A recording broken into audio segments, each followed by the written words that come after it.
Hi everyone, I am Tara, aka Spirit Mother, and I would like to welcome you all back to my channel on YouTube, Spirit Teachings Going in South, TikTok, 1974 Enlightened Soul, and I'm also live on my Facebook. If you're not familiar with my channel, I always recommend or suggest and actually encouraging people to go and read the description of the YouTube channel in order to better understanding of what it is that I bring forward on the channel. Right now I'm in stretch pants, tank top because I just got back from the gym. Now, the topic I was talking earlier, and now I'm talking about the spiritual believers. Okay, and you know, read my description. I'll always in there it says I'll come in and use my own personal experiences. Today, after I got off my live, I actually ended up channeling, and I sat with my mom, and I preached a lot afterwards because I went in and I looked up King George, and I found something quite interesting on there that kind of triggered something within me. So I'm looking further into it. However, I actually went and talked to my ex-husband about it. And, he says he loves me, he cares about me, but, no, he doesn't because, they say, oh, well, that statistics say that most women want a man who makes over, what was it, like $100,000 a year? Well, that's bull crap, okay? Because there's not a lot of men that ratio to the women that would make over $100,000, okay? Now, the thing is, women actually want a man who can be sensitive, who can connect with their femininity, okay? Because that's a real man is someone that can connect with both masculine and feminine, is not afraid to cry. It takes a big man, a real man, to cry, to feel their emotions and to express their feelings. Now, he was the one that brought me the red pill, men's rights, okay? Men on there said that women don't give them the opportunity to express their emotions, which, you know, men like him won't express their emotions. So, because he won't express his emotions, then I'm supposed to like put my side, right? Because this here was something big. He just like poo-poos me all the time. Okay, this is what spiritual community because I'm going after I left, okay, because he never says anything to my face. He always writes it through a text and then says that nobody knows how to communicate. He's still going on about something that happened in 2000 when we got together driving down a highway. Something I had said, and he can't remember what I had said. And I just got done. I just told him what I had said, and I told him that I want to make sure that you're not going to be somebody who abuses me like I've had in the past. So he's holding that against me. Okay, here we are, friggin' 25 years later, and he'll tell me to get over it. He tells me to get over my shit, but he's still trying to figure out what it was that I said 20 years ago. But I'll tell you, back, back in 2001, I actually took him out and told him, don't come back. And this was after him and his best friend got into it in my parking lot. And I'm pretty sure they got into it in my parking lot because his friend probably told him that I deserved better than him. Right? Now, when, because he's still trying to figure out what that was. Because I heard him out in the parking lot. He's up there personally right now. Now, when I brought this to him today, because it really hit me deep. And he's like, would you fucking have to, he'll holler at me every time I try talking about it. And I'm going to read the message that he sent to me when I left because he don't talk. He hollers at me. No, it's not a whole lot of bullshit. No, it's not, damn right. Excuse me, what? No, I don't care if you like me. I'm going to my counselor and I'm telling my counselor I want out of here because I'm in an abusive relation. I'm in an abusive situation. Well, good. He just said, go ask your family if they want you to move in. That's how abusive he is. Okay.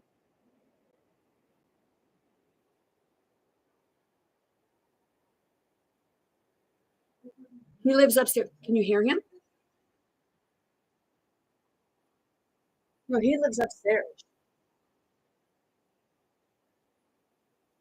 I thought I'd, like, try and maybe give it a go, but it didn't work out that way because he just became more abusive. I don't even think he's the person that I met. Right? Like he said, he has a doppelganger.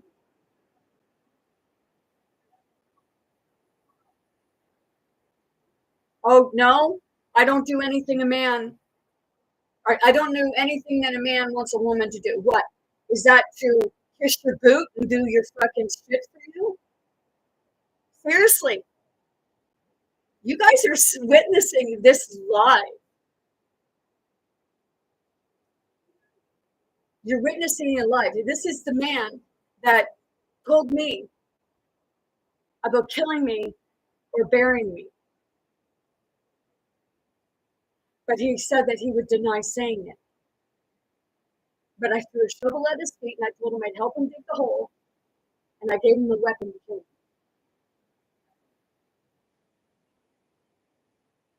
Okay? I went to the hospital and I told him that I didn't feel safe at my home. I wanted the police. They wouldn't give me the police. So I've been going through a lot of shadow work. He'll say that, about his house that, somebody else makes a mess, but he's the only one that's there. And I don't care if he likes me because I'm not real fond of him. He's not learning anything. He's not doing the inner work that he promised he would do back in 2021. I told him that I wasn't going to go until I made sure he was okay. Well, I'll be honest. Right now, I don't care if people take advantage of him. And somebody should give me one good reason why I should. Because they can. This here is the message. Okay? And I'll talk about it. We have too much stress as it is. Please don't make stress for yourself or me over things that have no basis. At least prove something out before becoming emotional. Okay. The reason for this, okay, is because I was reading about King George, and King George lost his son at the age of a year and a half or thereabouts, a little over a year and a half. Okay, his son died. Now, what I ended up looking back at, what triggered it was a lock of hair. Okay, and with the lock of hair, when my mom passed away, I was given a lock of hair. And he's telling me to take anxiety meds. Well, I go see a counselor, and the counselor is actually getting pointers for me because they want to know what they could do differently. So when my mom passed, I got this, like I got my a piece of my birth certificate. I don't have lock hair now because I threw it out. And my baptismal paper. So I looked and it showed the lock of hair. And the lock of hair came in this envelope.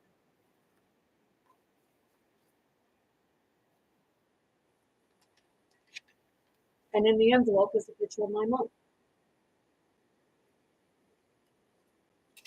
See, I believe that my mom talks to me because she talks to me all the time, but my ex-husband, he'll mock me, he'll ridicule me, and I know that he'll send people in to friggin'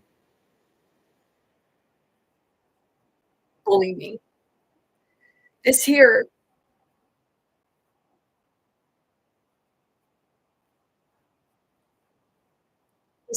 is the lock of hair.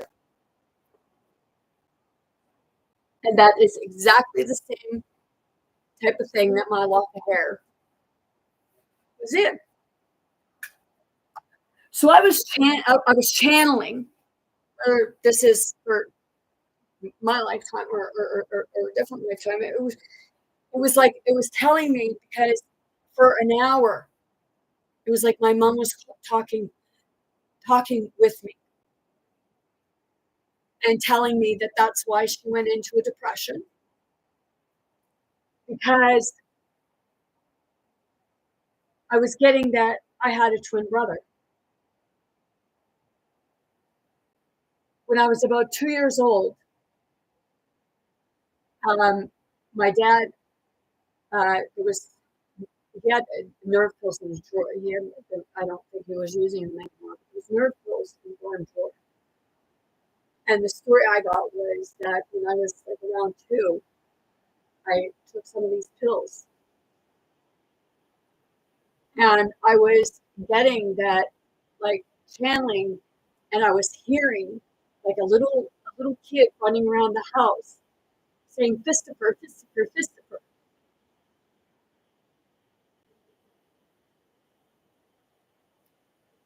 These are the things that I channel, and he tells me I'm crazy. And he's up there still ranting on about it. I called my counselor and told my counselor like I would really like to have an appointment, because I always felt like I was missing a part of me, and then it was like it was like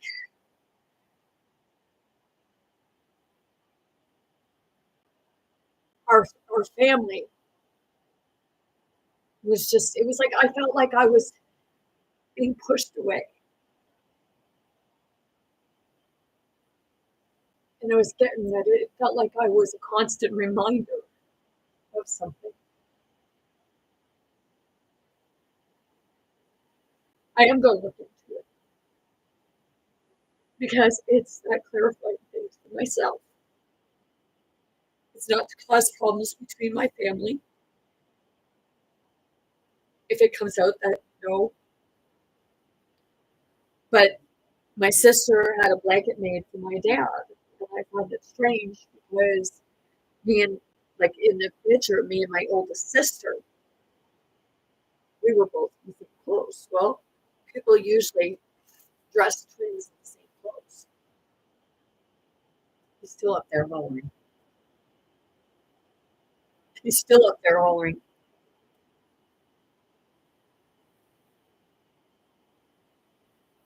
So it's now he's laughing.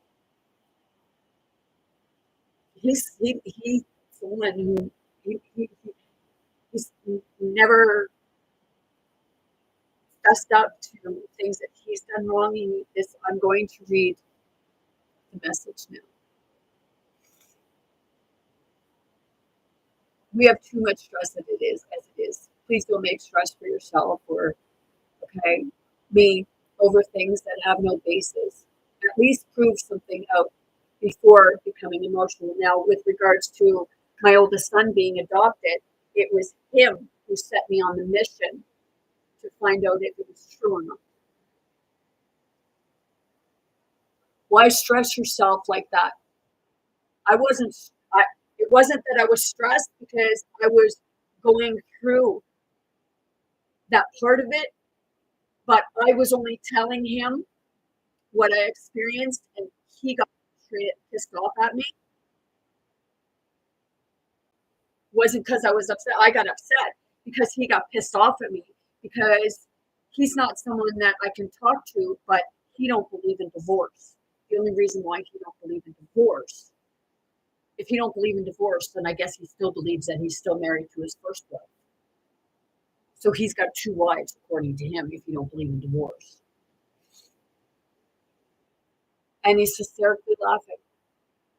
I just don't understand why you wouldn't do that. That hair could just be likely to be yours or your mom's. I hope you find some way to come to terms with your ghosts or the ghosts of the past so you can move forward and lead a happy life. Well, I'm working on leading a happy life, okay? Because I'm doing that inner work. I'm healing from my stuff, okay? And I'm seeing a therapist. And I'm also empowering other people to speak up for themselves.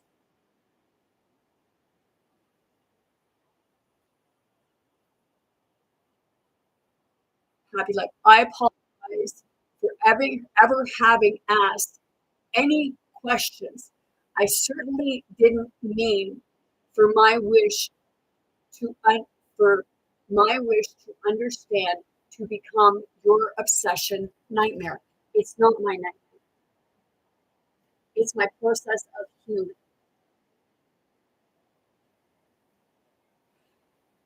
Had I had to do over again, I wouldn't ask anything about your family, not one thing. Hysterically laughing up there and says he's not a narcissist. Hear me? And I really don't care because I'm telling my counselor that, I owe him nothing.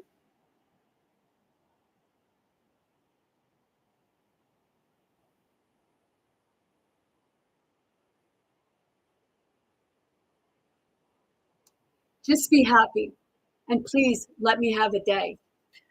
Well, I went up there this morning and he started on me about saying about, and this is what, about my son, my youngest son, getting in a relationship with a woman that already had 3 children.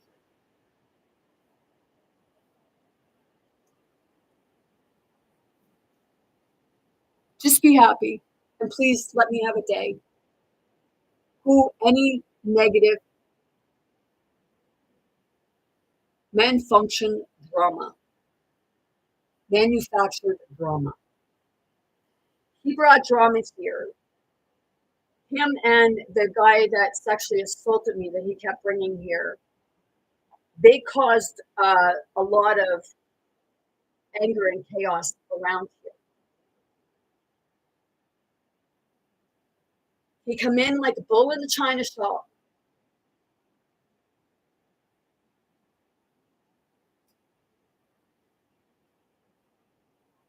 You speak to me as though you want me to believe it's someone else talking through you, which it is, spirit. You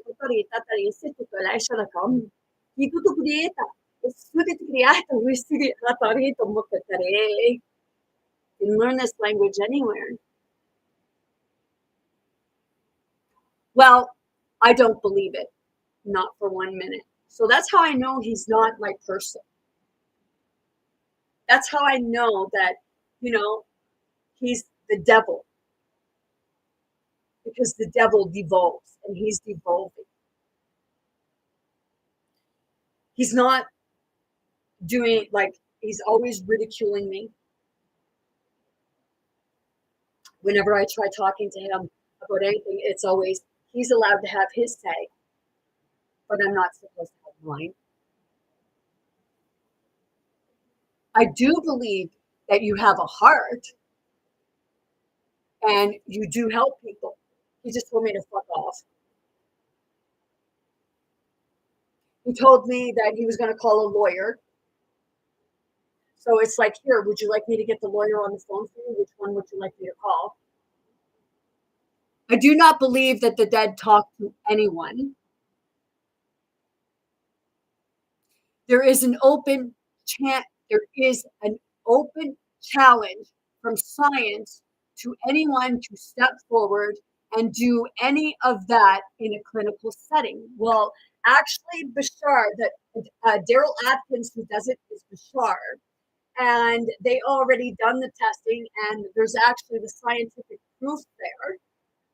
And I'm exhibiting the scientific proof here by speaking in the different forms of languages that I didn't learn anywhere. Yelata, si tore kana moto tare sito tare sikuto puriye. Alo turista la cara estera, e sunuma ke chukuri ke turisti tata, alo purto to puriye. Mokuto puriye, sikuto puriye. Sikuto taya, alo shulu ke papatarai. He's connected with the dogma. He's the one that will tell a person that they're crazy.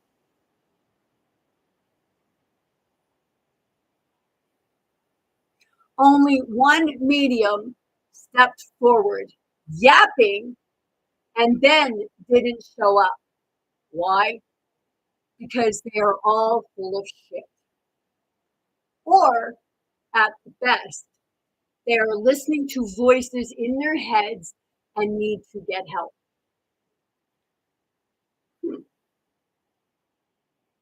Says the man that really needs to get help.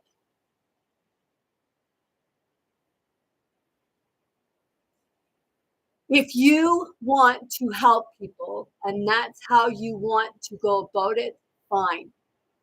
Just don't do it with me. I wasn't doing it. Well, the spirits do speak through me because they've had enough of his bullshit. They've had enough of his abuse towards women. And he's been verbally abusive towards younger people too.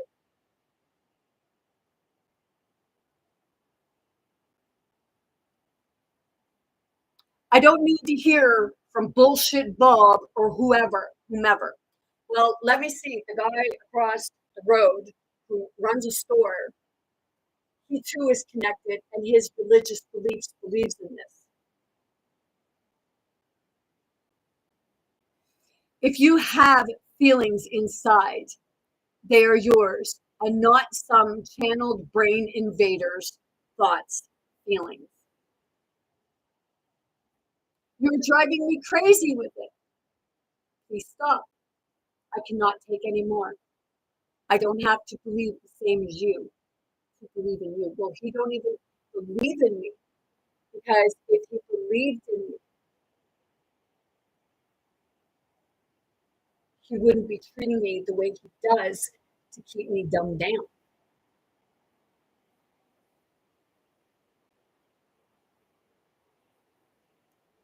So it's that part, man. And I told him, like maybe when I leave, I should like get a restraining order.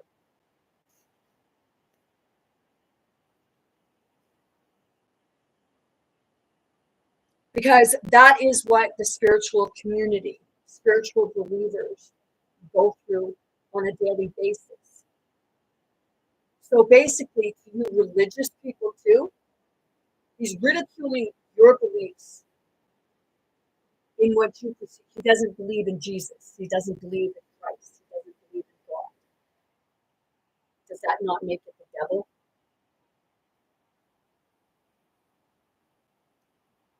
It's like, seriously, he can have his beliefs, but to ridicule someone else, I don't ridicule him for his beliefs.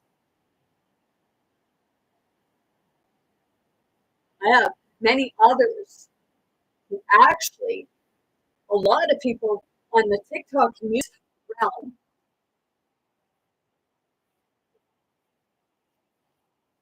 oh, if it's not in your realm, then, you're crazy. So, in all honesty, I don't care if he believes me, but I do know that God will back me up. And there are many, many believers out there. It's all over social media. There are many channelers. The CIA uses them. They use remote viewers, and it's been coming out in front of you. See, he was in the military, so he's not allowed to say anything. So he's been paid probably to ridicule me, to try to keep me dumbed down because he knows I have strength. He knows I have gifts and abilities, and he's intimidated by it. He knows that, he just doesn't want to admit that, he already did, like a medium. Okay, let's see. I told him about the vision that I had the vision that someone, two men threw gasoline on someone and lit them on fire. And he told me about an experience that he had, was where two men come around the corner and threw a kamikaze cocktail on someone and lit them on fire, and they were running, but he wouldn't go run after them to put them out.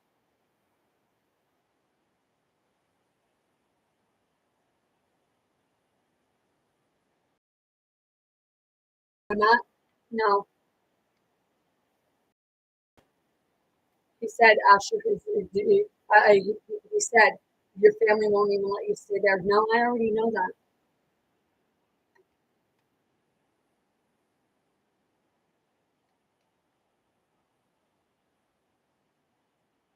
Well, this is the first time I've ever seen this. Error more than one ingestion is using the primary URL. Send one stream to the primary ingestion. Never heard that before. I'm live on my YouTube, but I'm also live on my Facebook and live on TikTok. But I've never seen this before. So, to people who believe in the dimes, picking up a dime, it means that your family loved ones are speaking to you.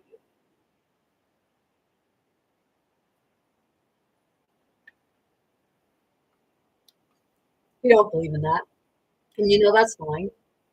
Because, some people in the church don't believe in this stuff. And that's fine too. But there are many others. So that's why I say Donald Trump, that's who he reminds me of. Because he's more concerned with money than he is with love and family. See, he figures by giving his son money because his son needs help, by giving him money that's going to make things right. So you don't piss off because his son didn't take him into his house. He can end up being the driveway.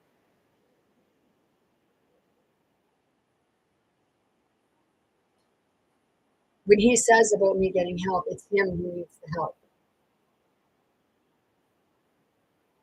Am I going to stop believing in God? Am I going to stop believing in spirit, creator, source, universe?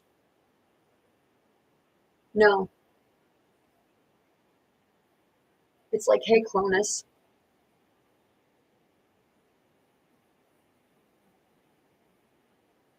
So because I believe that Uranus is maybe learning something. But who knows? Because Uranus, Kronos, and Zeus all went after Gaia. So it's three men that went after one woman. And that's pretty sad.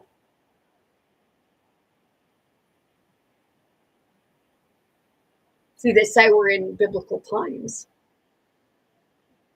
The unveiling of the truth. the apocalypse, which is the unveiling of the truth, seeing beyond the veil, revelations, realizing the truth. But see, some people don't want to look at their own truths. That's how I know that I am not for, he is not for me.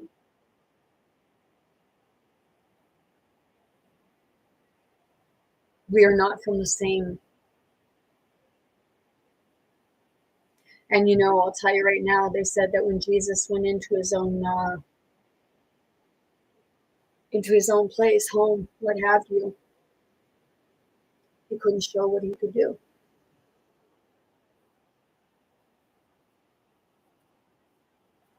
So is that part of, step up even harder with your truth, with your gifts, with your abilities. Speak your truth, stand in your truth.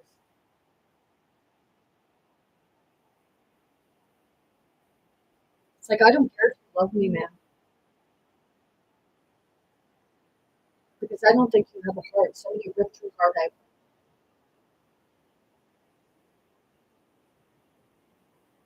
See, I had a couple people around here tell me that the light has come home when I spoke. I said, the light has come home. The light is the Christ consciousness. And the man up the road that he befriended believes in this stuff too. And even speaks in what is perceived as tongues.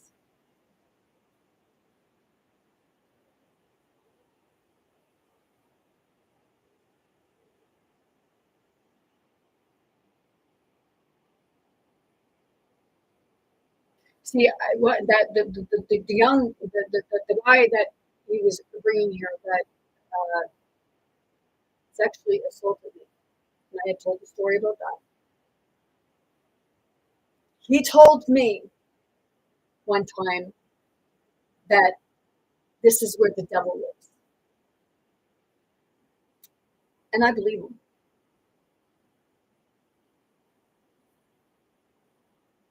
Because the devil would be the dragon, the father, the one that perceived itself to be the father.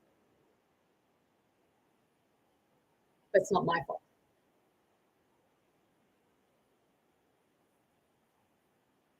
See, when him and my nephew did mushrooms one time, back in 2020 when this was starting up, my nephew told me, we went over to next door to his and my son's place, and he told me that when he was looking at my ex-husband, all he could see was a dragon. But whenever he looked at me, he said I kept changing.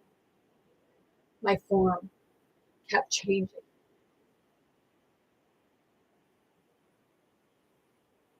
And if you look at different pictures, it has that the woman is going up against the dragon. The feminine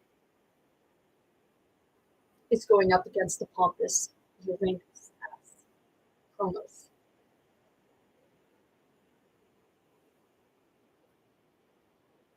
Chronos was the one who would eat his young.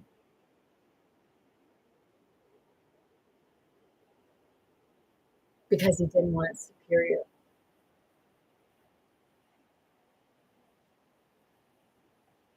See, when I took the invention that spirit channeled through me to put out, when I took it to him, he ridiculed. But I have a contract grown up, and I just need to come up with 10,600 US dollars in order to finish it so that it can get out there. To me, it's not about the money. It's about what it'll do for the world.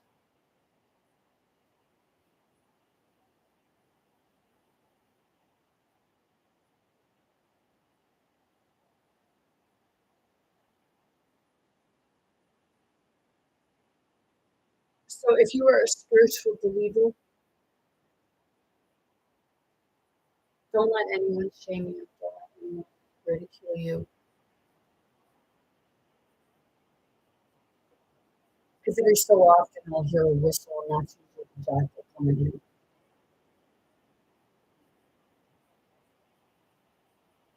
It's like,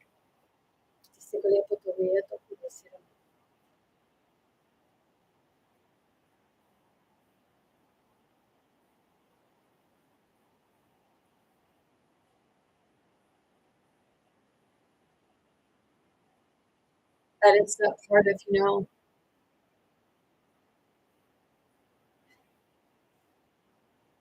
I know it intimidates me, and it makes his demons, his darkness, because it makes him see himself. And look at his shadows, people don't want to.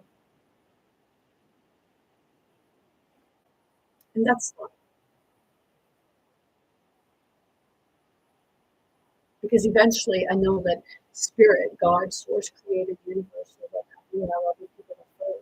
Christ consciousness is going to make people like him.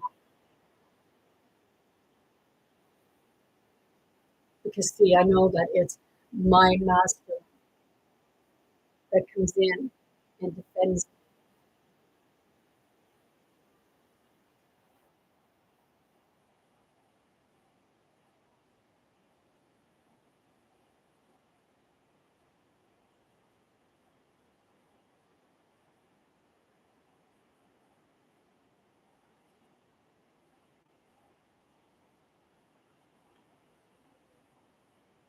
It's that part of,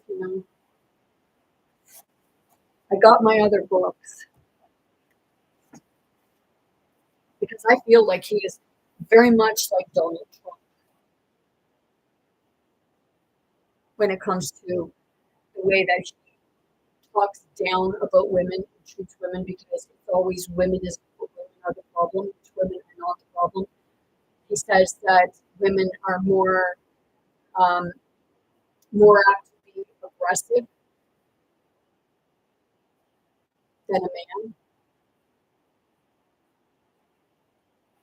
but yet when I watched the video Red Pill, Men's Rights, it said on there within domestic violence that 1 in 4 women go through domestic violence and 1 in 3 men experience domestic violence. So where he gets his statistics, I think he gets his statistics out of his ass.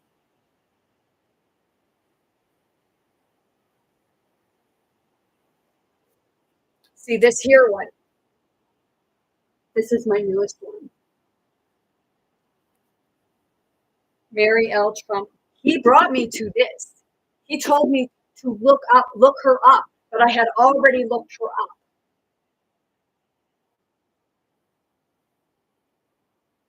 So is that his way of telling his own story? Because I see him in vision. I see him in visions.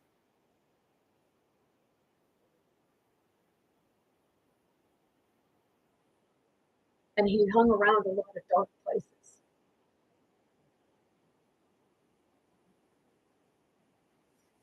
Mary Trump grew up in a family divided by its parishioners' relentless drive for money and power.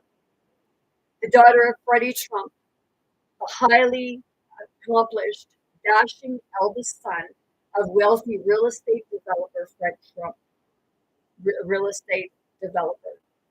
Fred Trump and Linda Clay, a flight attendant from a working class family. Mary lived in the shadow of Freddie's humiliation at the hands of his father. Fred Trump embodied the ethos of the zero-sum game among his 5 children. There could only be one winner. So the father was turning children against one another. So it's that part of feeling like, when you say about like God having like a certain God having one favorite. It put all the children against that one person, which was very unfair because everyone should have been involved, not just one.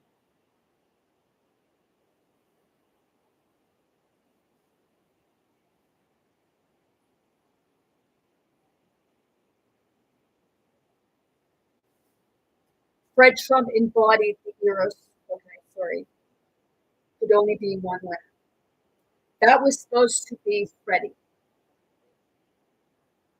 His name's Freddie, his namesake. But Fred found him to wanting, was too sensitive, too kind, too interested in pursuits beyond the realms of real estate empire he was meant to inherit. So he wanted no part of the greed and ignorance, the betrayal, the corruption.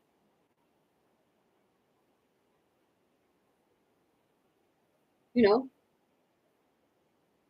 don't like me talking about this? Well, it resembles my life quite a lot, especially where I feel like I'm dealing with a Donald Trump.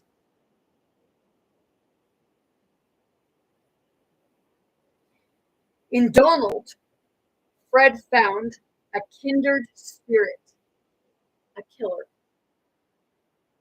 who would stop at nothing to get his own way. So a spoiled child who would bully, and he even ridiculed his brother alongside his father,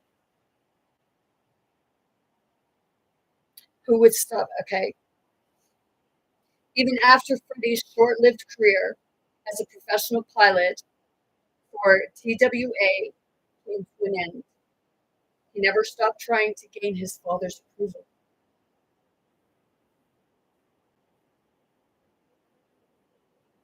And that's what a lot of people do right now.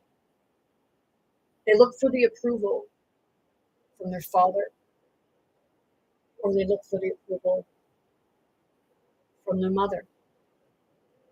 It's like the mother was so depressed herself.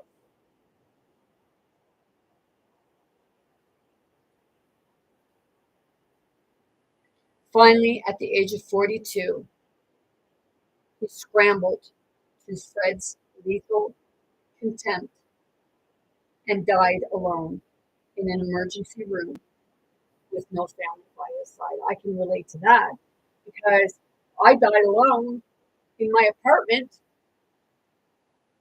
with no one there. But, people won't believe that. But there is a light, and going into shock is the scariest thing that anyone can experience because there's not a damn thing you can do about it when it happens. Your family, your ancestors then come in and say, you just gotta let go. You let go, it's a lot easier. And I would not want to see anyone try to experience death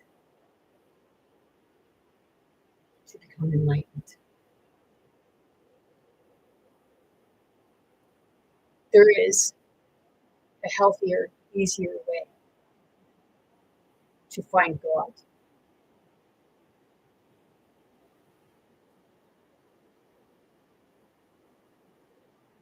In Who Could Ever Love You, Mary Trump brings us inside the twisted family whose structures ignored, froze out, and eventually destroyed his own.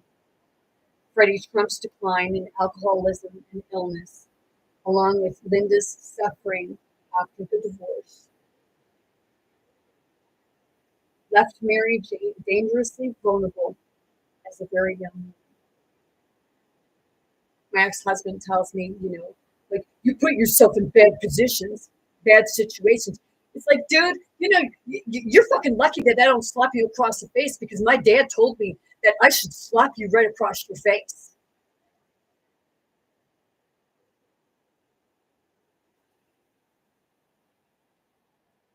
Incontrovertibly, and only conditionally loved.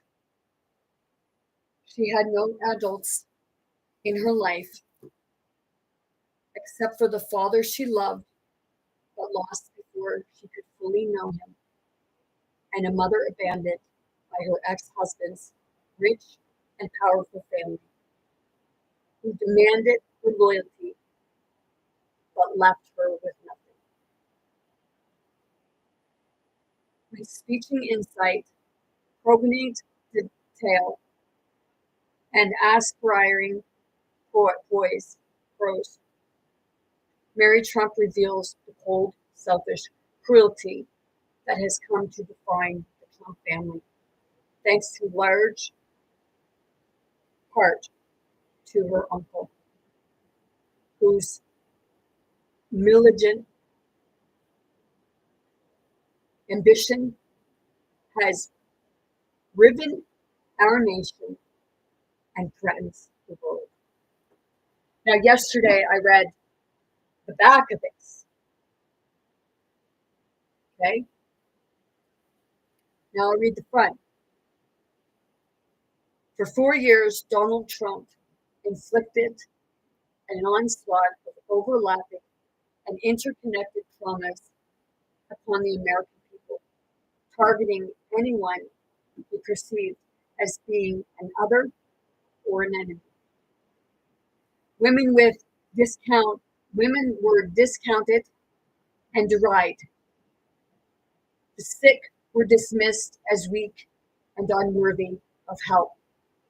Immigrants and minorities were demonized and discriminated against, and money was elevated above all. Did it not say that in the thing that Jesus said, do not worship money? Well, was it Yeshua?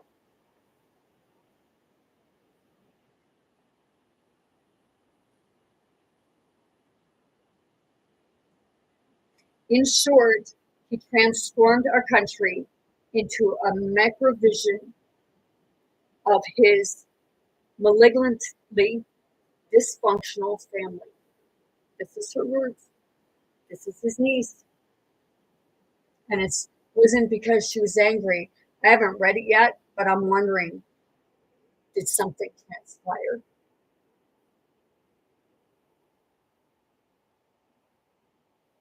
How can we make sense of the degree to which our institutions and leaders have let us down? How can we negotiate a world in which all sense of safety and justice seems to have been destroyed? She's a doctor, PhD, a registered psychologist. Been destroyed. How can we as individuals and as a nation confront, process, and overcome this loss of trust and the ways we have been forever altered by chaos, division, and cruelty? And that's what we are experiencing. That's what is being experienced. I know that I'm in Canada, and I hear a lot of people here too saying about the immigrants, about our government giving money to all the immigrants. Our people from here are starving. Well, the government is doing that on purpose to cause division, to cause chaos, to cause hatred.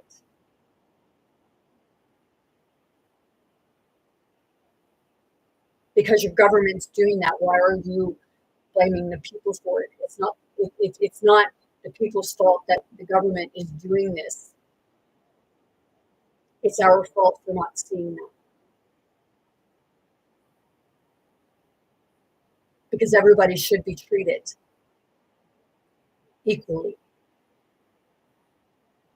Not not man, not woman, not race, not gender, not religion, not sexuality. Everyone equal.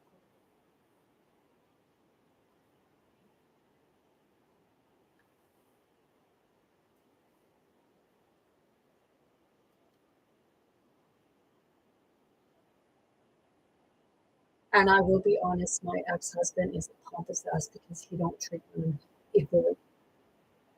He will treat a stranger better than he will treat his own family. But that would be the opposite of Donald Trump, right?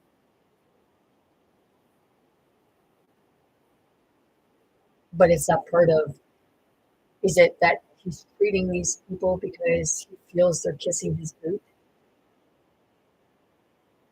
and his family won't?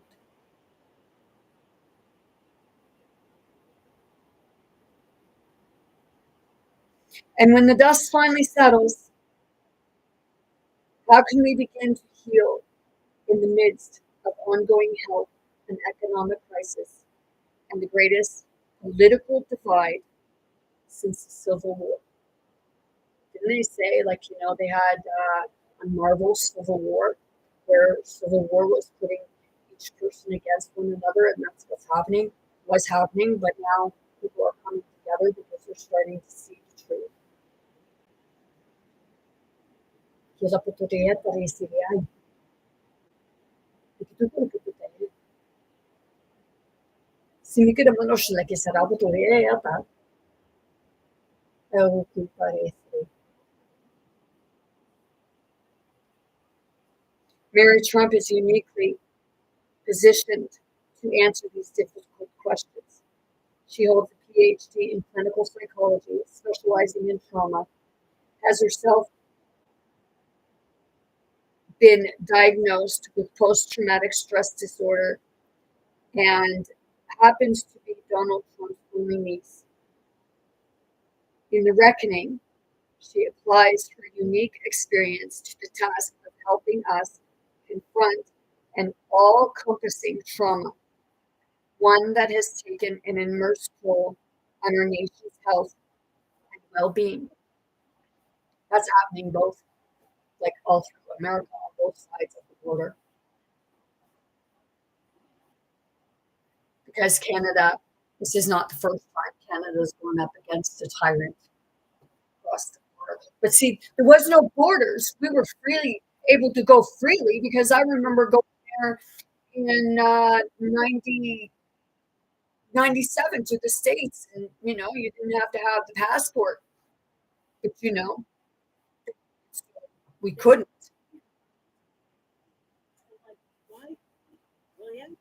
Because I think they attacked their own place to cover up evidence, and a lot of people believe that.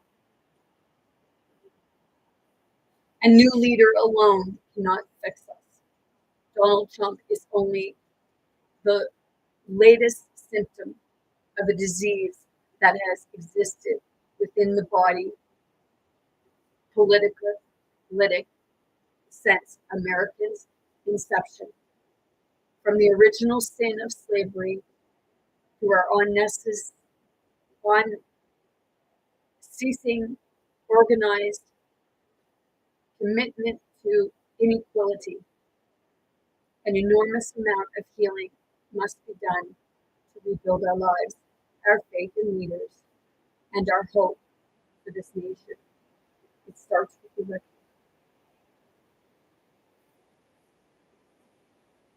The reckoning is standing up for your rights as a human. Jimmy Carter passed away. He said that he was doing that. I don't follow a lot of political stuff, but my ex-husband does. Because he's great at it. He's great at it.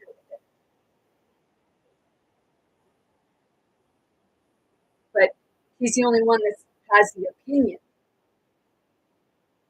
and the only one that's right. Sounds familiar?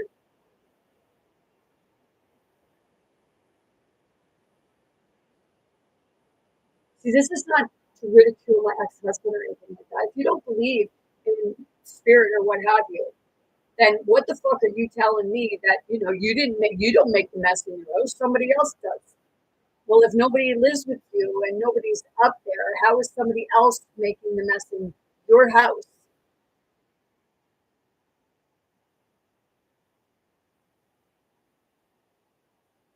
Seriously, you're making the mess in your own house.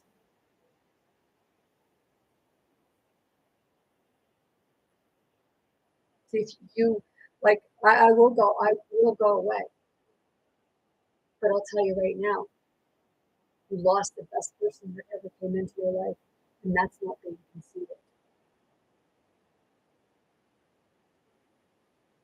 Because I'll tell you right now, you ridicule me and you ridicule my family, but you'll talk all nice to them.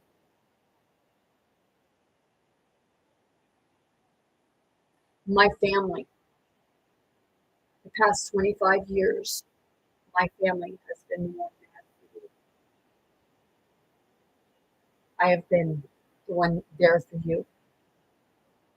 You tell everybody else to get over it. The world owes you nothing now.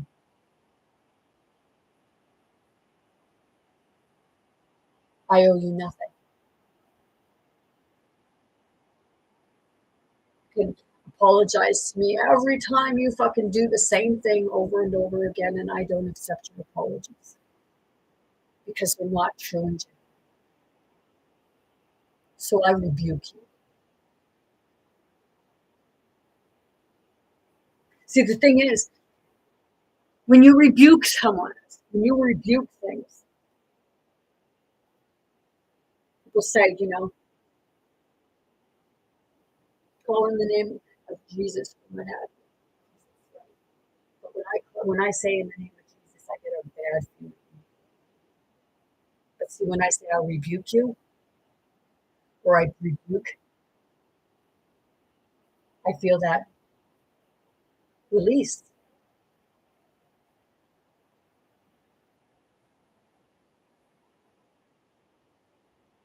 So it's that part of, an innocent man, they said, with regards to the crucifixion, it was an innocent man because he was not the one who said he was God. He was the one who was bringing him.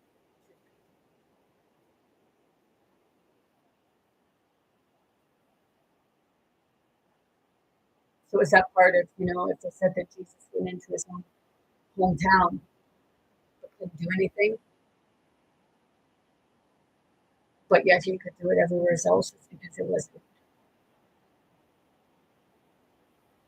Jesus wasn't Yeshua.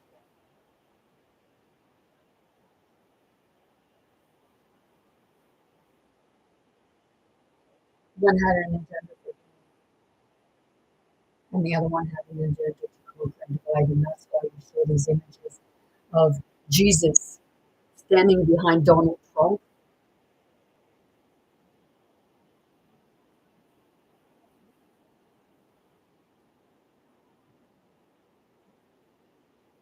It's not that I don't love Jesus, because I do.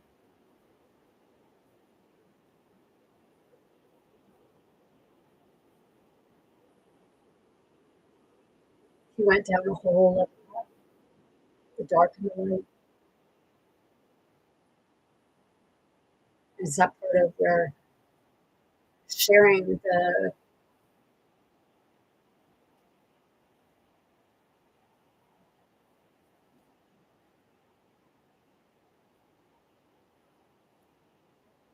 part of being the dark and the light.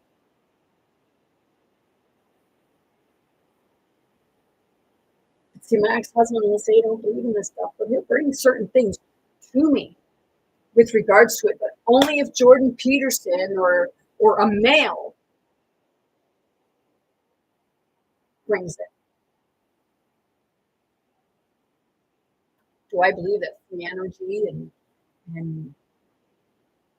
the true technology is coming forward?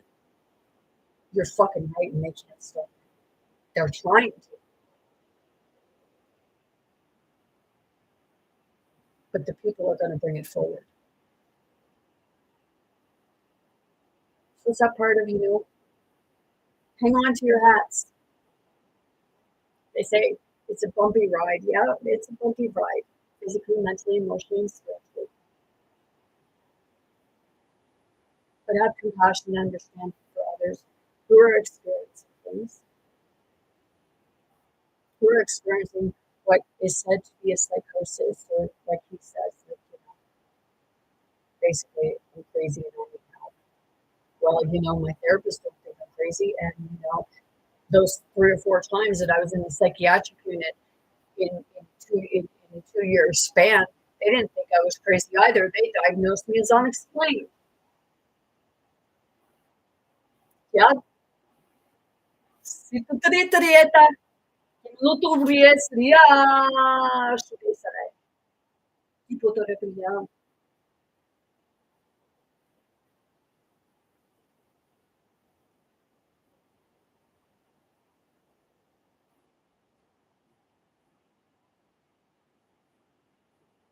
So it's that part of, man, I don't care if you believe in this or not, but you have no right to abuse me because I do. Just because I talk about it gives you no right to be one motherfucker of an asshole. And that's what you are.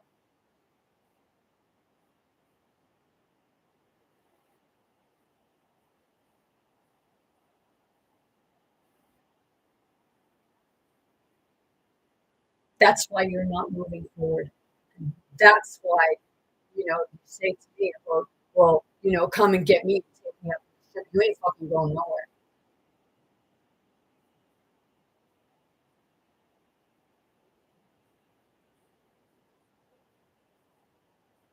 They say Earth is a jail.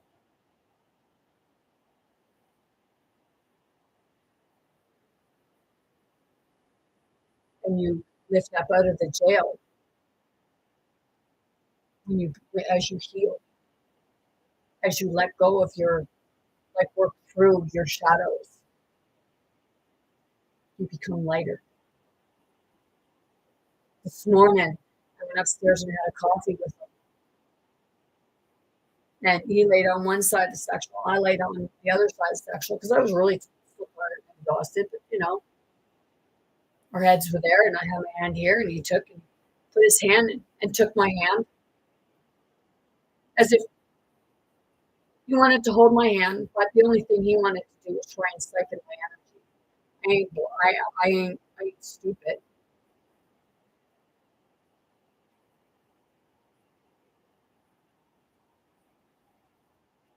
He's got a really dark heart, and he can't handle being in life. Even when he goes up to his family's place. He said they were far left or far right or something like that, and he had to come home a day early. But was it that, or was it because that he couldn't handle the closeness of his family?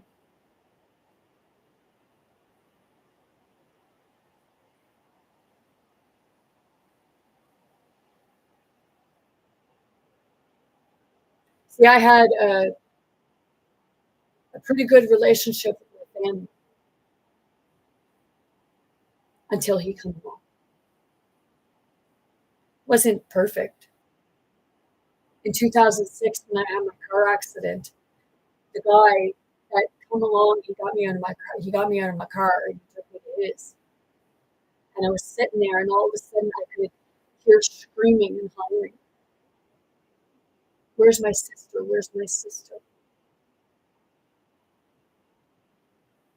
That's my sister. Where's my sister? And he brought her to me. She asked me if my ex-husband knew that he was my husband at the time, if he knew that I was in an accident. I said no. So she called him, and he got me on the phone. He said how I like you know, "You okay?" What it was, "You okay?" Well, of course, I'm gonna tell him I'm okay because I'm in fucking shock. He had no way to get to me, and he was like, "I think so. I don't know." And then it was like, "Well, what about the car?"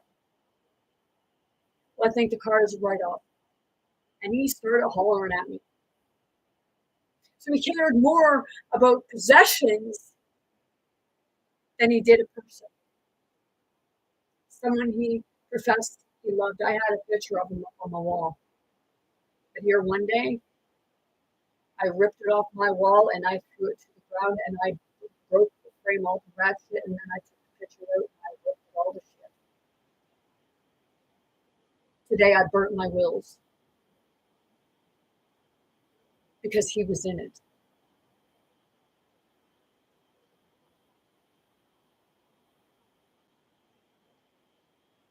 I had his sister as my executor and I burnt it. I had him as the person, but it's no good.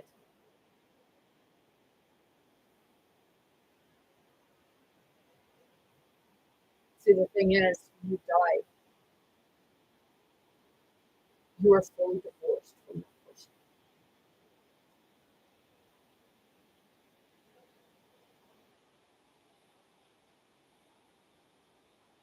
His first wife, he said that he divorced her, but at first she's like, I was pretty certain that she divorced him because I think she left him and went to another man.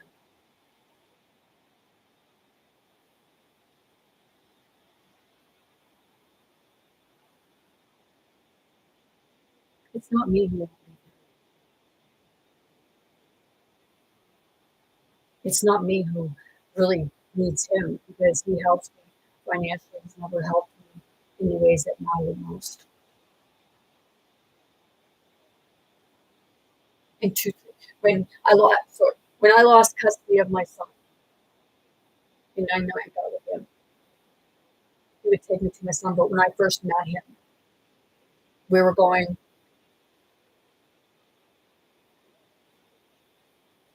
we were going down the highway, and the guy cut him leaved over and cut him off, and he road raged you all the way to a parking lot,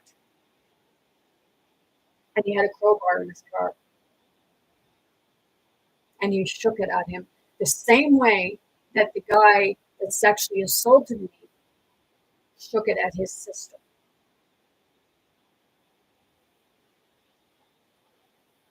So I know that the violent one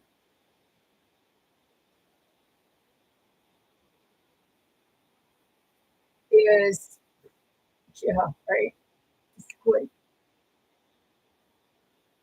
The violent one is him. So I know that, like, it's with the Father, the Son, and the Holy Spirit.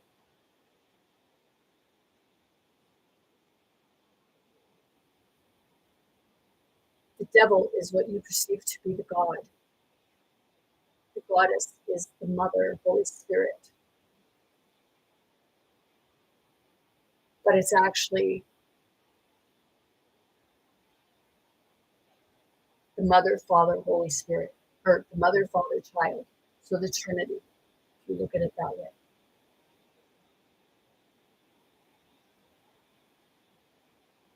But people might say, like, where do you get your information? And if people don't like me, I know it's because I hear.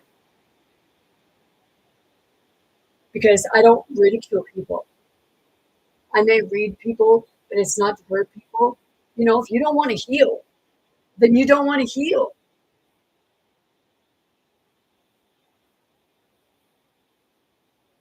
I'm not bringing things forward or saying it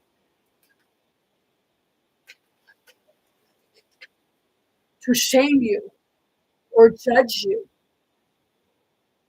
I'm saying I feel your pain. I see things that you've done. But it's not that I'm holding it against you. You just think I am.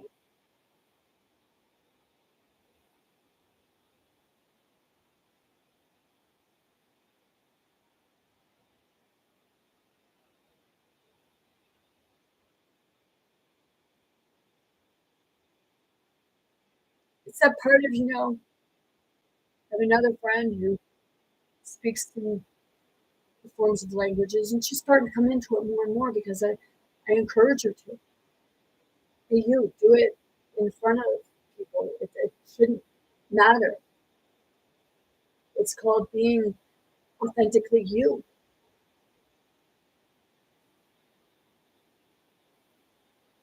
And he don't want me to be authentic. He liked me better when I was a pushover and I would just put up with this bullshit.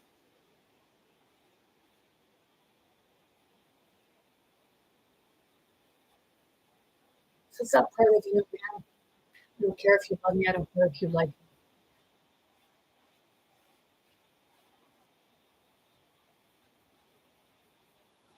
You just don't like what I show you.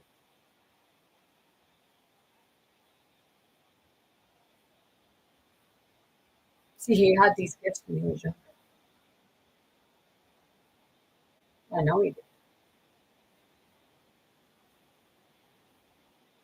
but they got beat out of him because he would say things.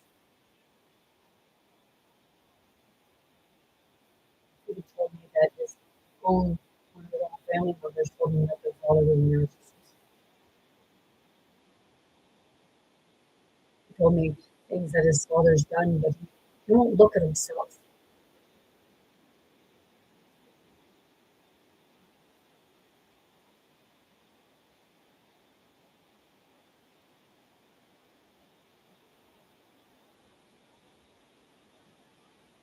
It's that part of,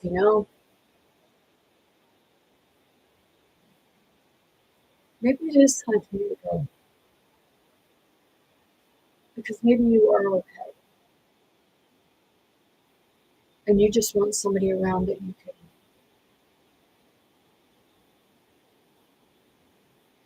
try to make feel less than you, which is pretty sad. And if people think that I'm not a good person because I'm saying this or what have you, you have no idea what goes on behind closed doors. People should be able to feel free to talk about their stuff, to express themselves in a healthy way. And just because I took that to him earlier today and said about what I experienced, I was only telling him what I experienced. It was like it irritated him for some reason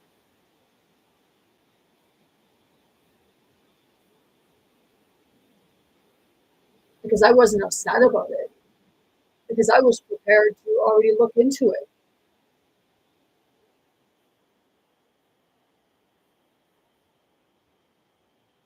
I just wanted to have someone to talk to tell them that, this is what I experienced.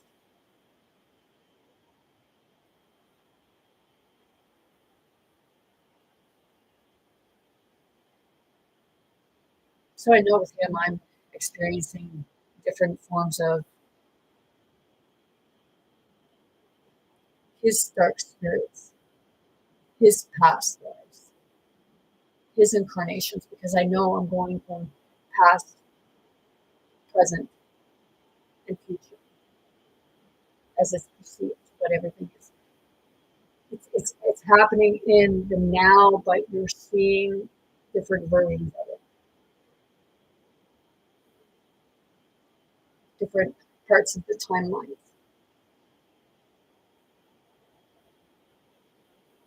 Am I going to stop believing? No. If he wants to keep intimidating me, man, I'm not going to back down.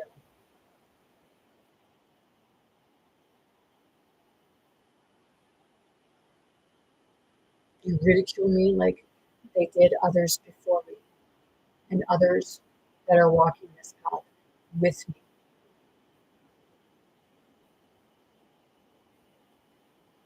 You are the dogma, you are the sin, because you are a system integrated into society.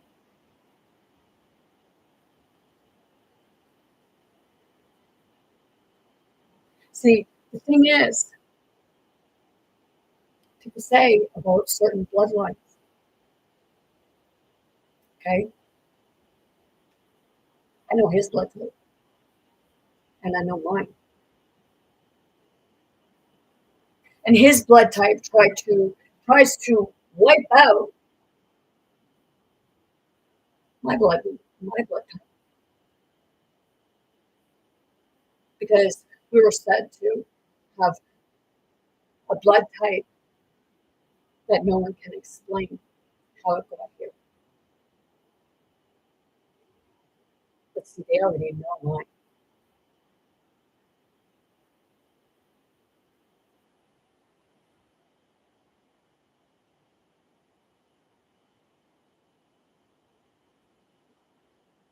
I've had the visions of being strapped to a chair.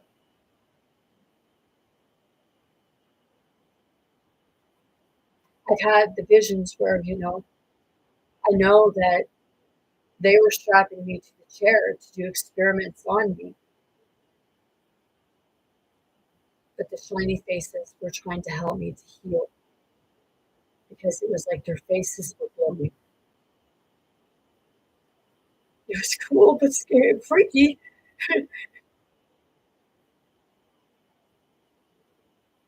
Different forms of grays.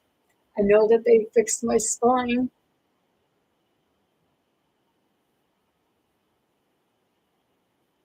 They do communicate through the mind, but when I didn't know what was going on or what was happening, it freaked me out. And parts of me thought I was having a dream, but I wasn't having a dream. I had actually experienced it and perceived it as a dream. So Stephen Greer is bringing things forward, people is basically defined Stephen Greer as right out there. He's a doctor. See him right out there because he said that he sees the aliens. And, they say that Nikola Tesla was a mad scientist and he was experiencing spirit, and I mean he was going through the same thing.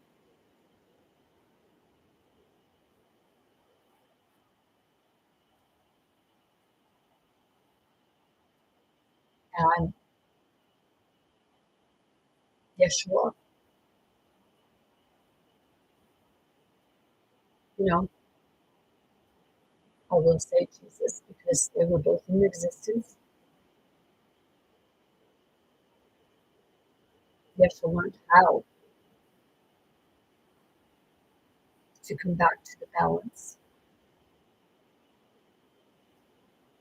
But Jesus was going back and forth.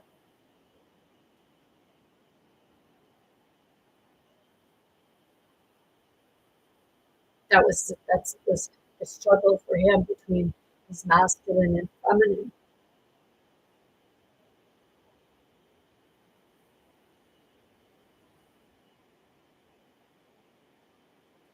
So I believe in Yeshua and I believe in Jesus.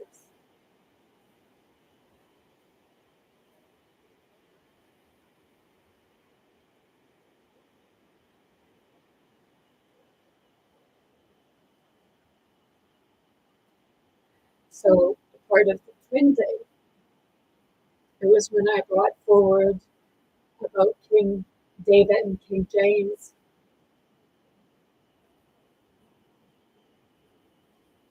And King James was taken from the family and put in with the king, which they say that Jesus was the son of the Pope,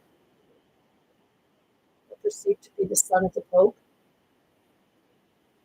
But Yeshua was raised by a common family.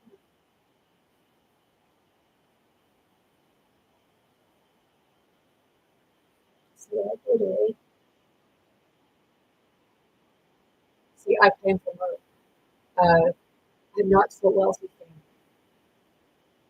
We couldn't afford to do a lot of things. We couldn't afford to really go to school. We weren't through this educational system. We weren't educated through the educational system, but it didn't make us stupid or dumb. My ex-husband's family, they were all about, like, they had the money. They went, was able to go to, they had the opportunity to go to university.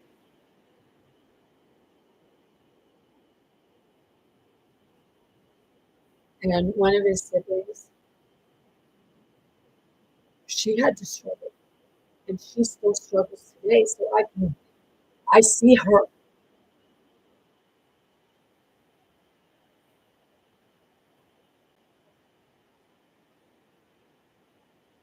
and I do feel her.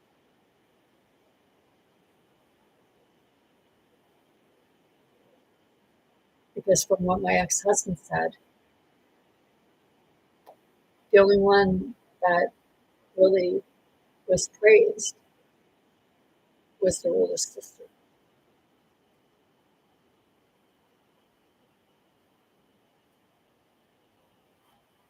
This isn't to throw shade on them. So, if people take it that way, then it's like, that's on you. Because his mother seen me. She actually seen me, and I seen her because she reminded me of my own mom.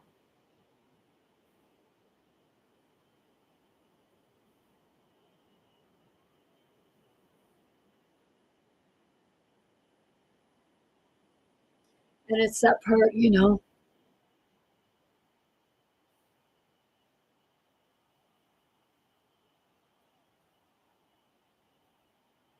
not a Bible thumper, but I do seek my truth. I seek my name because I know that I am connected with it all in different ways. I'm still working through it. It's an ongoing process. And every time he knows, like every time he does this, he's trying to hurt me to keep me less, as if to say, you think you're all that, I'll put you in your place. It's like, yeah,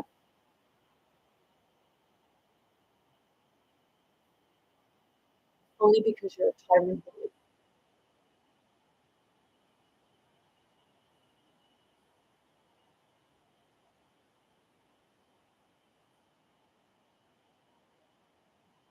So I did make a promise that I wasn't going to leave it. It was okay. And that's how you say, God don't break the promises. Well, I'm not breaking my promises because he seems to be okay. He likes living the way he lives. Because if he didn't, he'd be doing something about it. It's not because I'm pushing him or anything like that. It's just I feel like he can't move forward anymore. He's keeping himself stuck because he keeps pushing it down. Every time it starts to come up, he pushes it down. And as I speak about it, I can feel it. Whenever he smokes marijuana, I can feel it in my body. So he's hurting me. He's just not hurting. He's not just hurting himself. He kept telling me, "Oh, I'm going to get off of smoking marijuana. Oh, I'm going to get off pills. I'm going to get off this. I'm going to get off that." The only thing you're getting off of is your coach every day.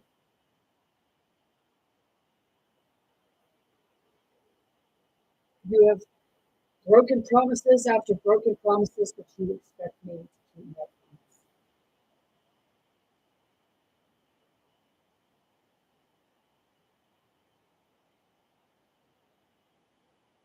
You have never loved and cherished me.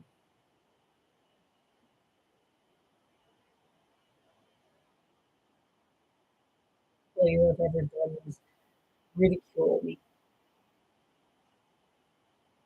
and try to make me feel like I was less than what I am, that nobody was going to love me, that my own family didn't want me around.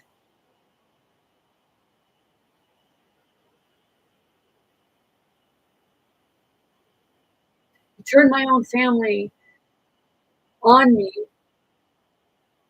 because you kept beating me up with things that I had let go of, but you didn't because you want division, you want anger, you want hostility within the family unit because if you because you can't experience that yourself, you want to make everybody else fucking miserable. And that's why you told me tonight with everybody listening, because I repeated what he said. Your own family won't let you live with them.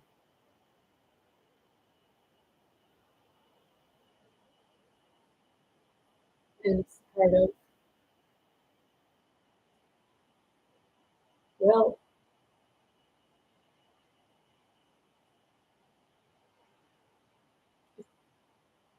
if there's no family won't help me, why should I help them?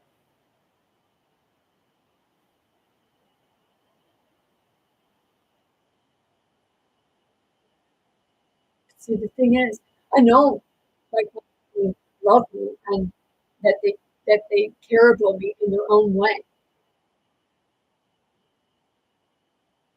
And that's why I feel like I've been pushed like I feel like I've been pushed aside because I feel like there's a secret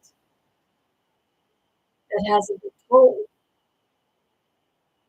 and I am a constant reminder of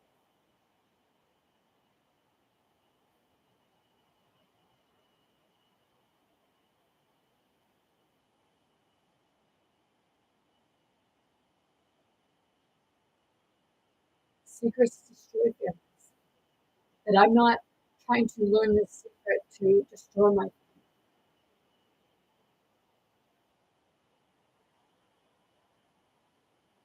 I'm looking into this for me to get my own clarity because I always felt like I was missing a part of me.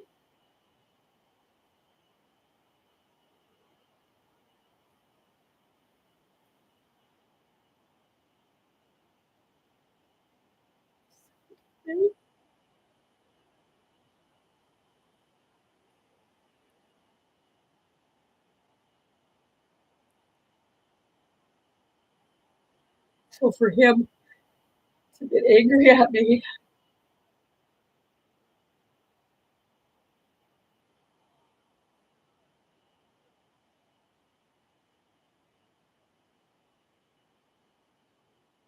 because I was just brought it up.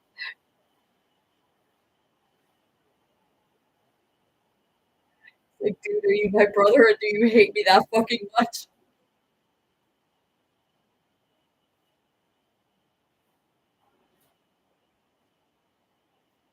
I don't hate you.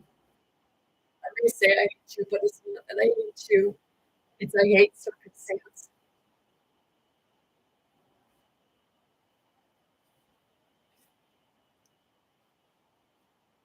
Really don't fight, man.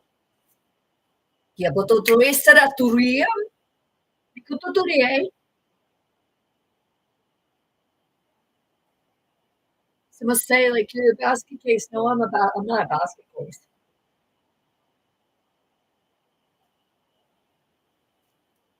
I'm healing and looking at my shadows. I said and before that when I started going through this in 2020 that my mom and someone else it was like it was a man or like it was a man that was trying to keep me from dying again because I tried taking my own life. was my mom and another and a male figure that was trying to lift me up to keep me going.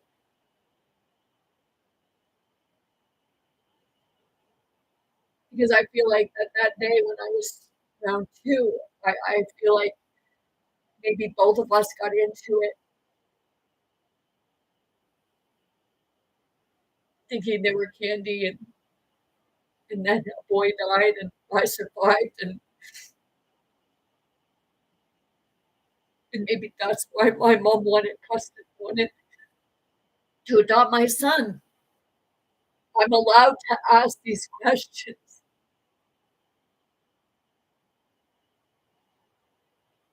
because it wouldn't be coming up.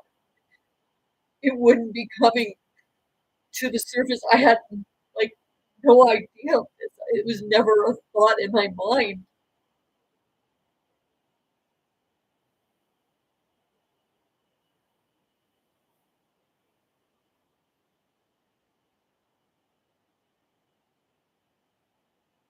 I was getting like my mom was telling me,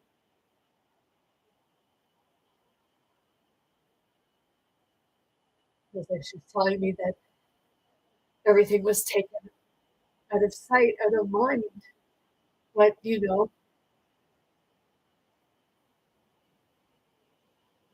my heart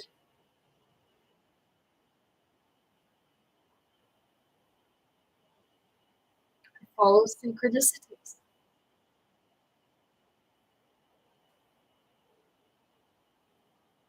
And when it took a minute to, like, it was like, "What?" To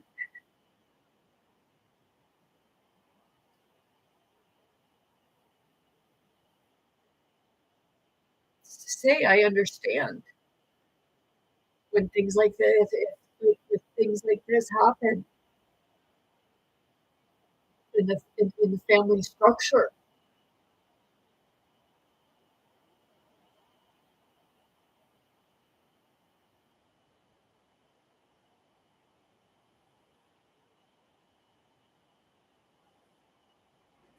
So it's that part, I need that clarity for me. Same as when I wanted to know if the adoption was real. I wanted clarity for me.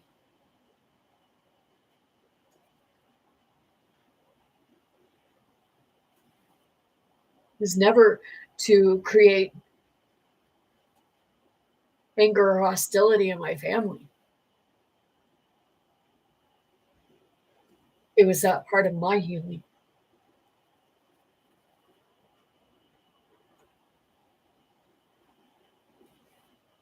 So to my ex-husband, I'm going to a therapist and I'm actually doing the inner work. So how about you?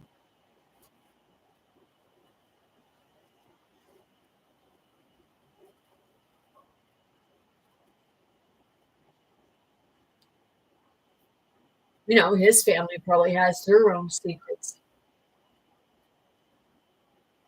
and that's why he's so fucking angry.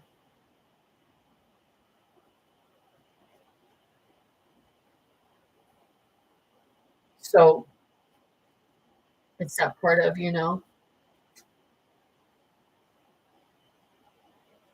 biggest hypocrite of all.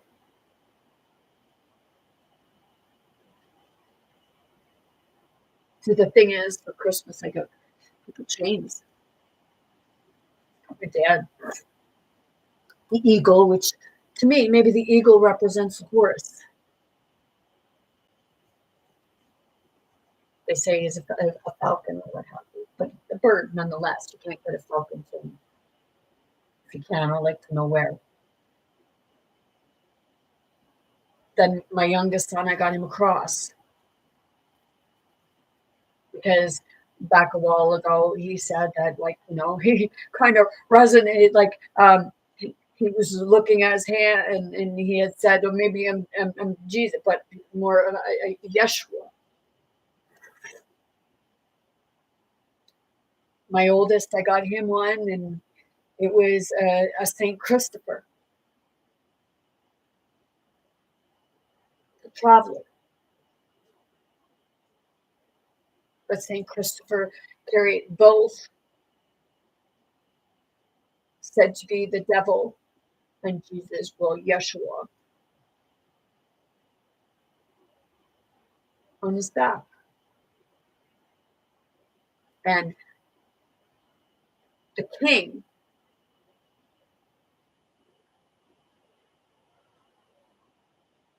was said to be that he went and Saint Christopher went and worked for the king.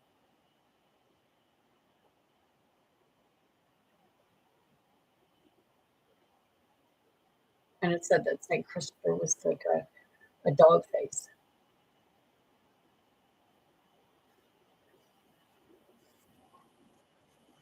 And then my ex-husband,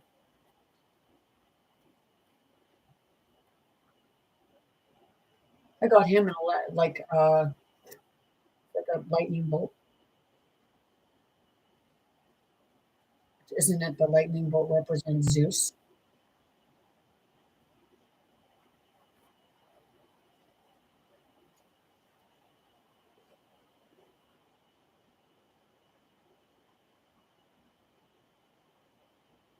To me, he's a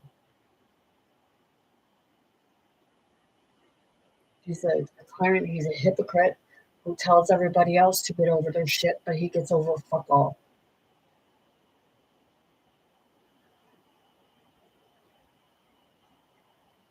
And that makes him a full blown hypocrite.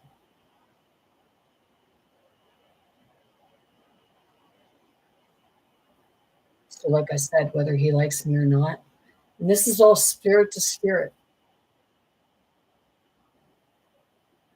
and it's all the different versions of his spirit that comes in through him. Because I know, because a narcissist, it's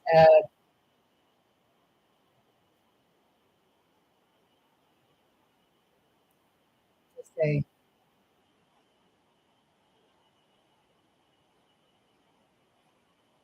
psychosis,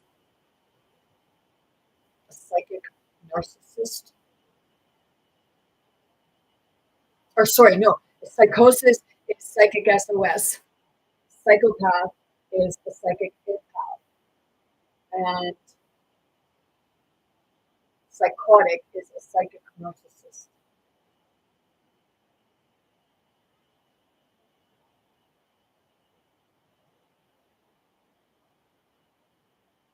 And that's how you see it on a spiritual level. Because everyone is psychic in their own form. Some are aware and some are unaware. Some perceive it to be the darker of the aspects, which ends up hurting people or killing people or what have you. It's perceived as multiple personalities, which are different experiences, different forms of spirit, the good side and the bad side. So it's like a flip flop.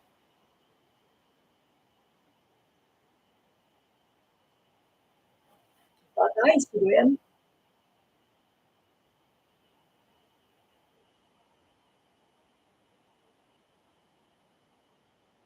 It's that part, like somebody like you're demonic or you're this or that.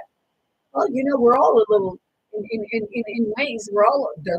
We all have a demonic, as you perceive it, demonic tendencies because the demonic aspect of it are our own traumas manifesting into the real world.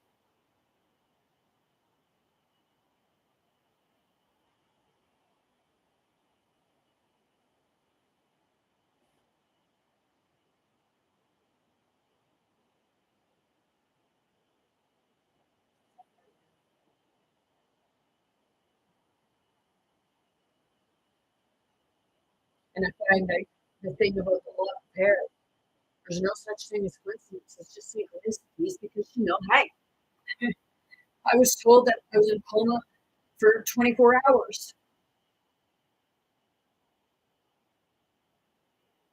But I also thought that when I come home, that I was excited to get home, and I was going to head up in the stove. But I was told that maybe that what ended up happening was that I was excited, and I wanted it, like maybe I wanted affection, and I got pushed away because I wasn't reminded.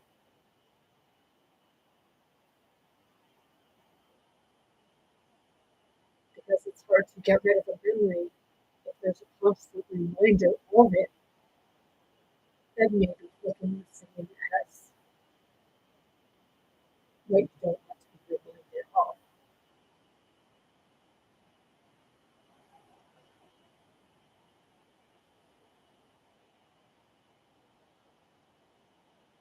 That's why I say with why because my son's name come right quick. Yeah, when he was little, he called me Tart, and when I was going through this, I was experiencing like a little kid running around the house looking for Christopher. Christopher, Christopher, where are you, Christopher? Looking under beds and everything for Christopher.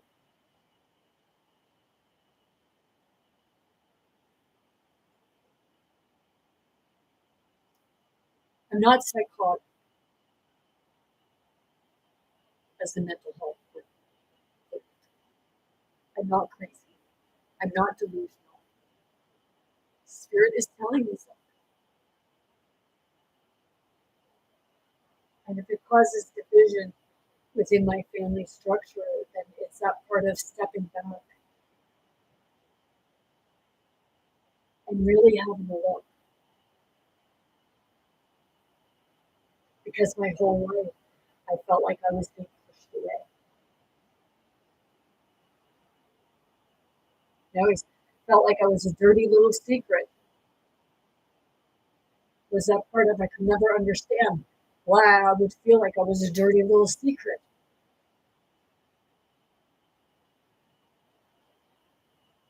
And now I understand where my oldest sister or one of my older sisters would say, you always got your own way. Well, like what was going on there? Like I don't remember getting my own way.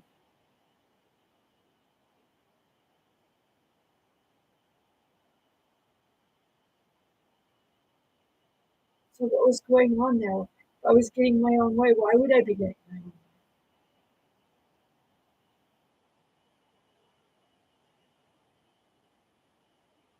Because when like if you experience the loss of a twin, I'm not saying it's true. I'm saying that I'm questioning it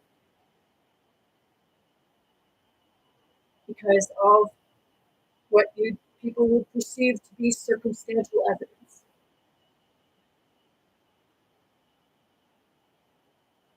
144 on the time.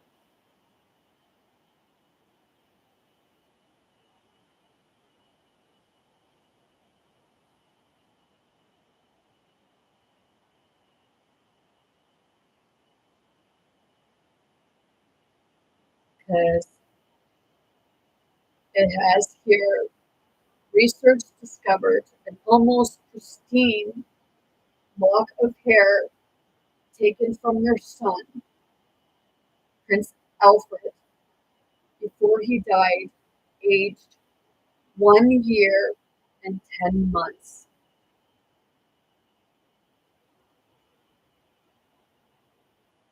And that would have been right around the time age that I would have been when I would have taken those pills, thinking they were candy.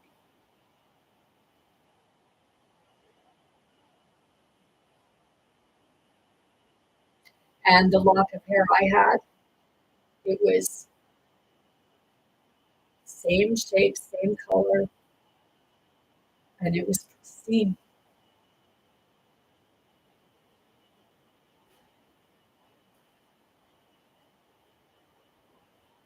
And I do wish that I hadn't thrown it out. is real and true, then I would have thrown out the only thing that I would have had.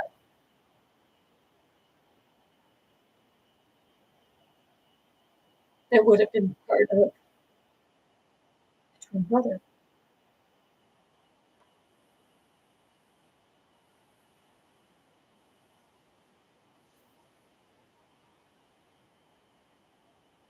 So I am allowed to question these synchronicities. I'm allowed to question,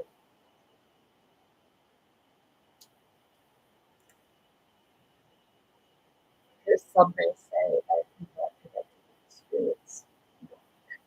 I am what Buddhist. And the era okay, so tonight, like earlier, I asked them, like, how do you, if I'm not connecting with spirit and this spirit stuff is not real, how am I speaking the different forms of languages? Seriously, dude.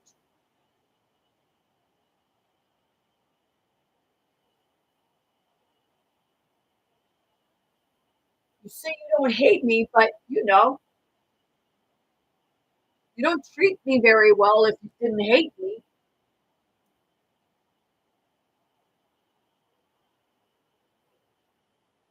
Are you a form of a spirit of someone that doesn't like that constant reminder, so it's make you go away because you're a constant reminder of something that I don't want to remember, that I've tried so hard to suppress and push away. Oh, shit, man. I got Lily's hair in my eye.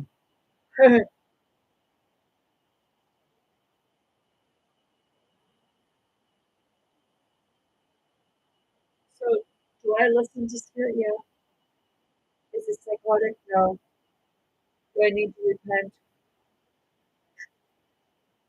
Well, not about repenting,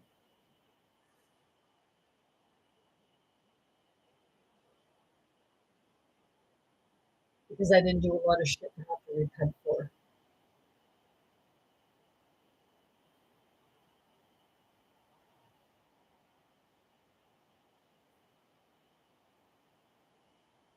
So take your dogma and cram it up your hole.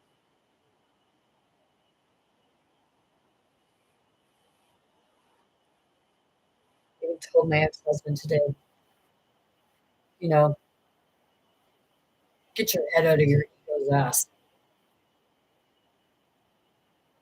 I just heard somebody say, I like that, I'll have to remember that. I do hear you. Set up with it. Just, people know that they're experiencing. They just don't tell others because,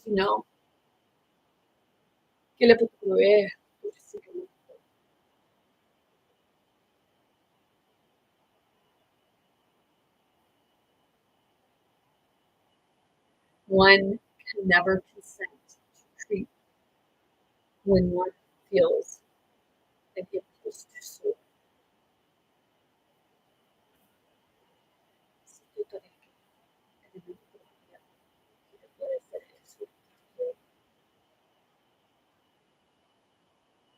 Defeat is often a temporary condition. Giving up is what makes it permanent.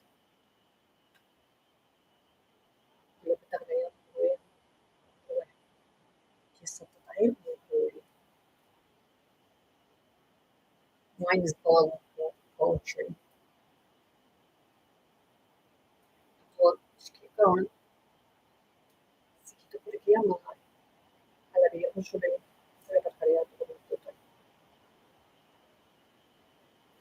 Begin with the end in mind is based on the principle that all things are created twice.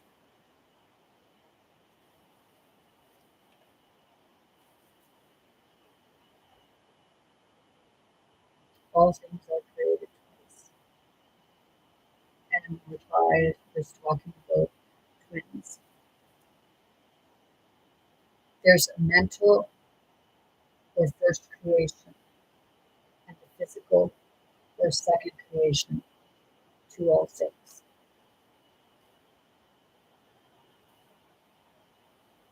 Sila tutare,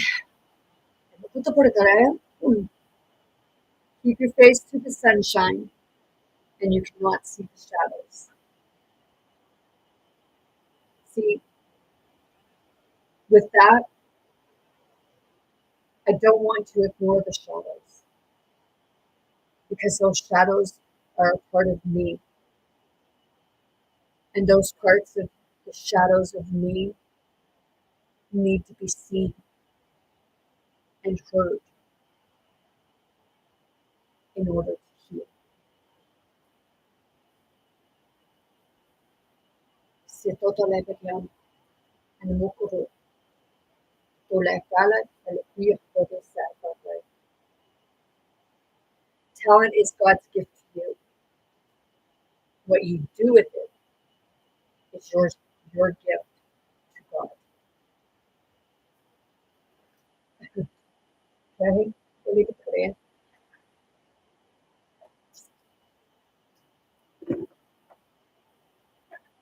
What does the universe want the people to know? Shit, that was quick.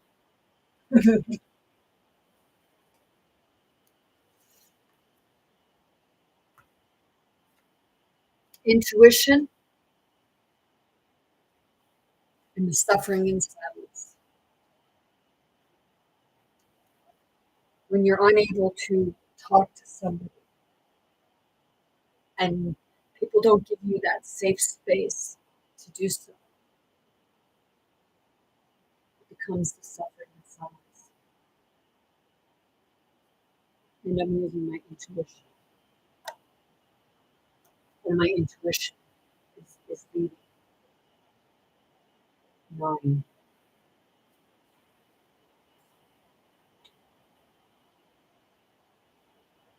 Okay.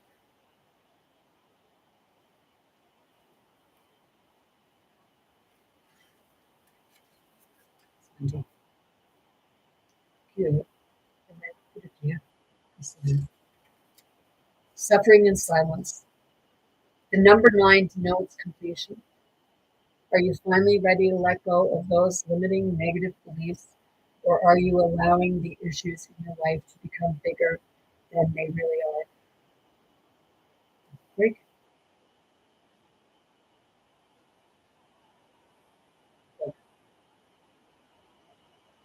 Your mind has been doing quite a job on you lately, and even your dreams may be trying to get your attention. When you learn to let go of worry, despair, and sense of helplessness, a positive new way of path will be shown to you. This card follows trapped in fear, the number 8 mental card. When your fears are confronted, your mental anguish will continue. This is a reminder to take action and trust that your soul and the power of spirit will grasp you firmly by the hand and guide you. But you must take the first step toward healing and letting go of mental distress. Don't suffer in silence. Reach out for the help that's available. And I have reached out for the help that's available. And I know that that's telling me to talk with my therapist about this, because this would be like, whether it's a past life regression aspect of it, because like I said, I know I'm experiencing different things, and a lot of people, like within the spiritual belief systems and spiritual community and what have you, understand this.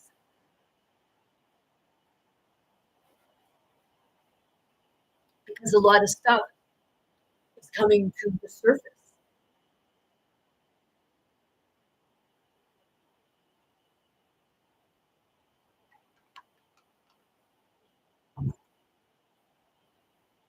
Intuition.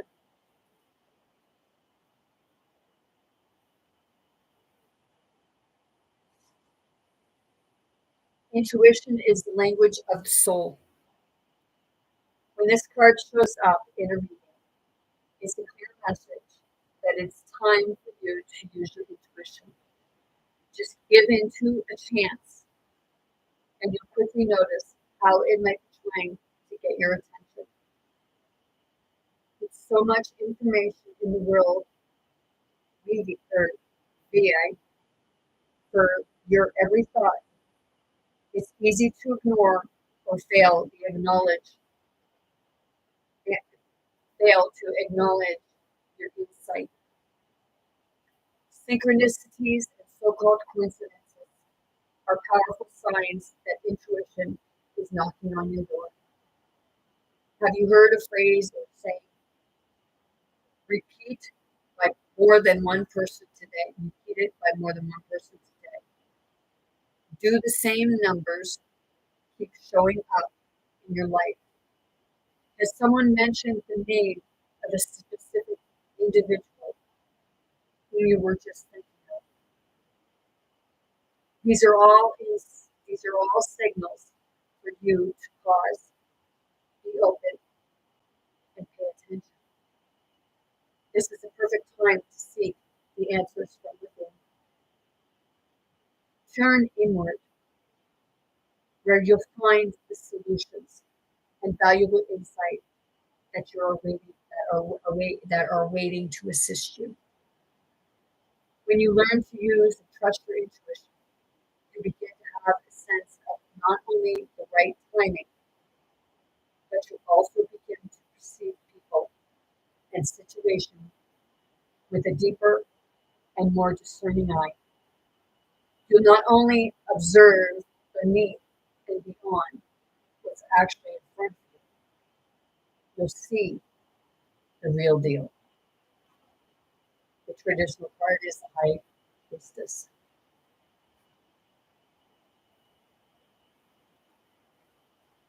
So I'm using my intuition.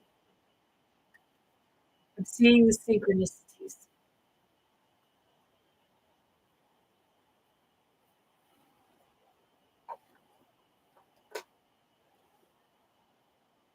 And it's that part, to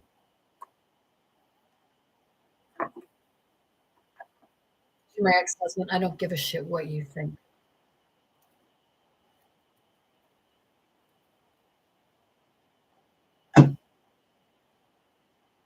Because you obviously don't give a shit how I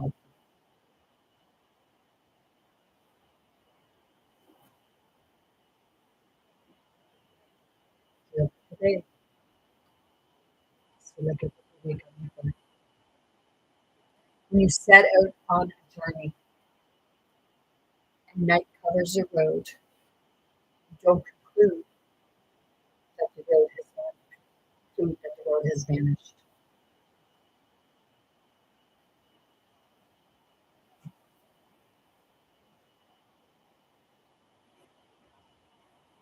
You may have to fight a battle more than once to win it.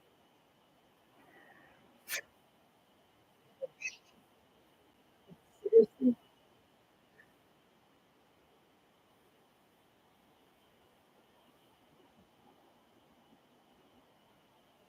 Oh, seriously. Like my wall is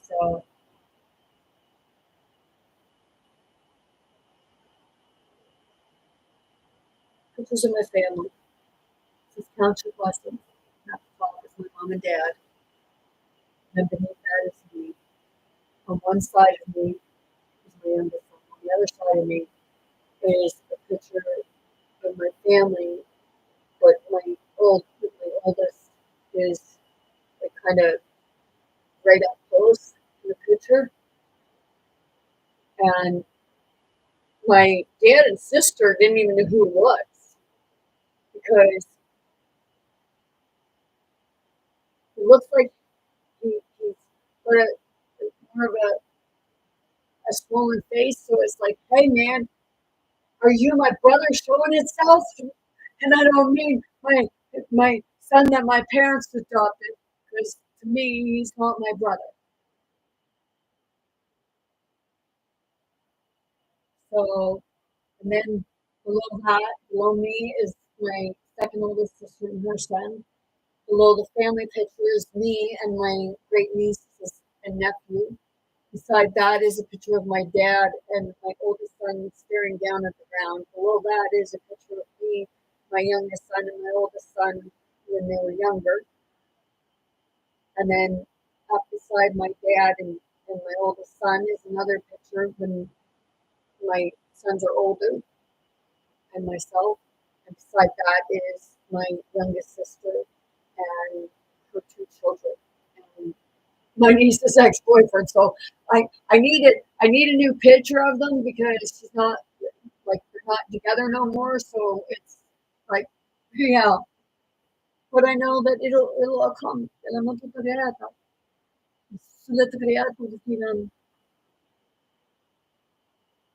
you dream of things and say why. But I dream of things that never were and say why not.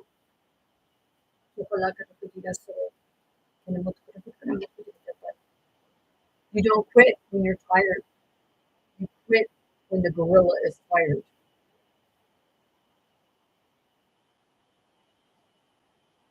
Gorilla taking on a big fucking ape.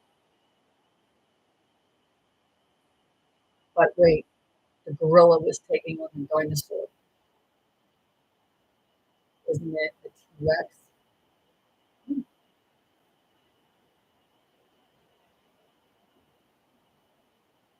Sit up with the and you grow up the day you have the first real laugh at yourself. Well, I guess I've been growing up quite a bit because I'm constantly laughing at myself, especially when I'm on Virgin Lives, I laugh at myself. So it's like, if you can't laugh at yourself,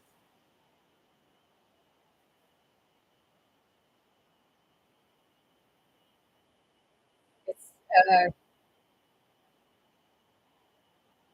like I would struggle going to a comedian, especially if they were making fun of somebody else's disability. Is that part of you who want to make fun of somebody's disability or what have you? How about you make fun of yourself and leave those other people out of it because they're not your entertainment.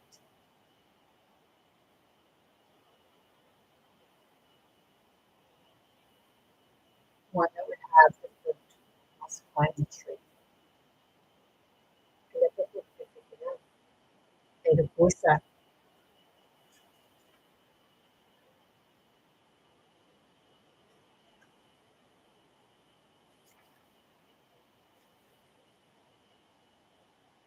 I am strong.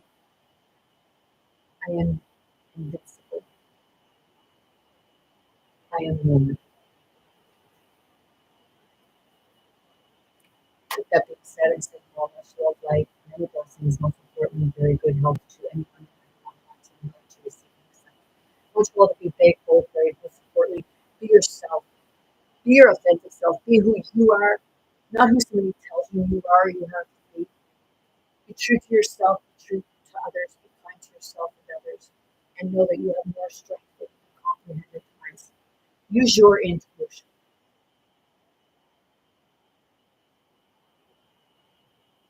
and be with yourself.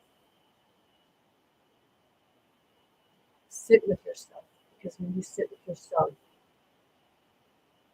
you're sitting in spirit because it's a part of you. Love yourself. Hug yourself. Give yourself a proud for your bloodline and know that you are worthy no matter what somebody else says. It's because they don't feel that for themselves. Love you all. Have a good day today.